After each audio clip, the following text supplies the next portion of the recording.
نحمده ونصلي على رسوله الكريم اما بعد فاعوذ بالله من الشيطان الرجيم بسم الله الرحمن الرحيم رب اشرح لي صدري ويسر لي امري واحلل عقدة من لساني يفقهوا قولي.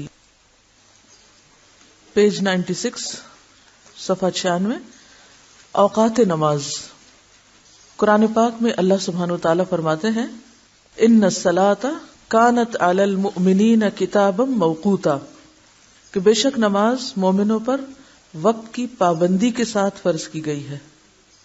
ایک اور جگہ پر آتا ہے حافظوا علی الصلوات والصلاۃ الوسطی وقوموا للہ قانتین، کہ نمازوں کی حفاظت کرو اور خاص طور پر نماز وسطی کی، اور اللہ کے فرما بردار بندے بن کر کھڑے ہو جاؤ.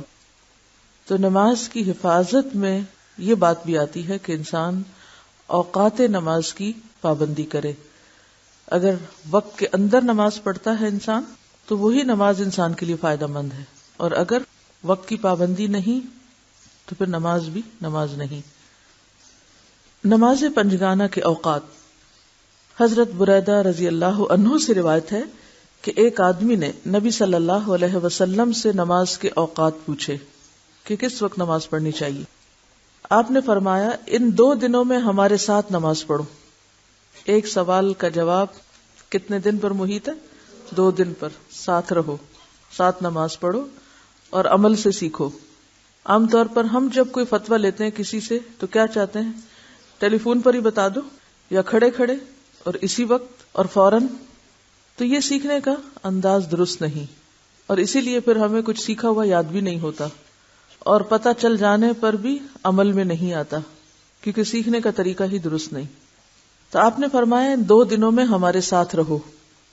جب سورج کا زوال ہوا تو آپ نے بلال رضی اللہ عنہ کو ظہر کی اذان کہنے کا حکم دیا، عصر کی نماز کا حکم دیا جب سورج بلند سفید اور صاف تھا، مغرب کی نماز کا حکم دیا جب سورج غروب ہوا، عشاء کی نماز کا حکم دیا جب سرخی غائب ہوئی، اور فجر کی نماز کا حکم دیا جب فجر طلوع ہوئی. یعنی 5 نمازوں کو ان کے اول وقتوں میں پڑھایا. ظہر کب؟ جب سورج کا زوال ہوا، سورج ڈھلتے ہی ظہر. عصر جب سورج ابھی بلند ہی تھا، سفید اور صاف تھا، زرد نہیں ہوا تھا. مغرب کی نماز جب سورج غروب ہی ہوا تھا، اور عشاء جب آسمان سے شفق غائب ہو گئی، وہ سرخی سی جو سورج غروب ہونے کے بعد آسمان پر دکھائی دیتی ہے، جب وہ ختم ہوئی تو فوراً ہی عشاء کی اذان. دوسرے دن بلال رضی اللہ عنہ کو حکم دیا کہ ظہر کی نماز اچھی طرح ٹھنڈی کر کے، یعنی ذرا دیر سے، کل والے وقت پر نہیں، ذرا تاخیر سے، اور عصر کی نماز پڑھی جبکہ سورج بلند تھا. یعنی عصر کی نماز سورج زرد ہونے پہ نہیں پڑھی بلکہ سورج بلند ہی تھا، اور اس اول وقت سے تاخیر کی جو اس کے پہلے دن تھا، لیکن پچھلے دن سے ذرا تاخیر سے. مغرب کی نماز شفق سورج کی سرخی غائب ہونے سے پہلے پڑھی، یعنی تھوڑی تاخیر سے، اور عشاء کی نماز 1/3 رات گزرنے پر پڑھی، یعنی رات کا 1/3 گزر گیا. یعنی اگر رات کے کل اوقات کو اگر گن لیں. فجر کی نماز صبح روشن کر کے پڑھی، یعنی نمازوں کو ان کے آخری اوقات میں پڑھایا، اور فرمایا تمہاری نماز کے اوقات ان 2 وقتوں کے درمیان ہیں جس کو تم نے دیکھا. تو اس سے یہ پتہ چلتا ہے کہ ہر نماز کی ابتدا اور انتہا کے بیچ میں کچھ وقت دیا گیا تھا، اور اس وقت کا دیا جانا کیا معنی رکھتا ہے کہ اس معاملے میں وسعت ہے، یعنی انسان کو تنگی میں نہیں ڈالا گیا، سہولت پیدا کی گئی. کیونکہ کام کاج کے اوقات میں جب انسان اپنا کام چھوڑ کر نماز کی طرف آتا ہے تو بعض اوقات اس کو کچھ وقت لگ جاتا ہے، تو ایسے میں ان اوقات کے اندر ایک وسعت رکھی گئی. اگر آپ اوقات نماز کو سمجھنا چاہیں، اور آئندہ بھی احادیث آپ دیکھیں گے تو اس میں آپ دیکھیں گے کہ کبھی ایک وقت بتایا جاتا ہے، کبھی دوسرا بتایا جاتا ہے، کبھی ایک عمل سے ایک وقت کا پتہ چلتا ہے، کبھی دوسرے کا پتہ چلتا ہے. تو ایسا کیوں ہے؟ کوئی ایک بات کیوں نہیں؟ اگر آپ کچھ الفاظ یاد رکھیں تو انشاءاللہ ساری احادیث کو سمجھنا آپ کے لیے بہت آسان ہوگا، یا نماز کے اوقات کو جاننا بہت آسان ہوگا. نمبر 1، فضیلت کا وقت. کسی بھی نماز کے لیے ایک وقت ہوتا ہے جو اس کی فضیلت کا وقت ہوتا ہے. اس سے مراد کون سا وقت ہوتا ہے؟ جو اول وقت ہوتا ہے. دوسرا، اختیاری وقت.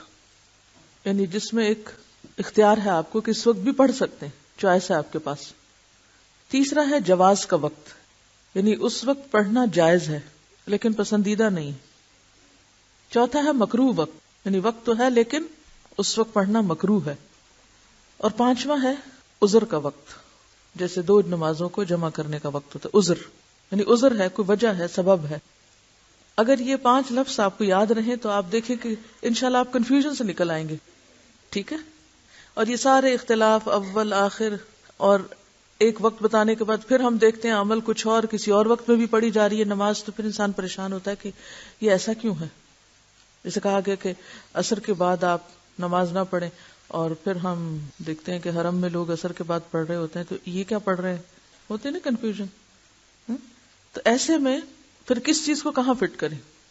تو میں دوبارہ دہراتی ہوں اور آپ سنیں، ہر وقت لکھا ہی نہ کریں، سنیں بھی.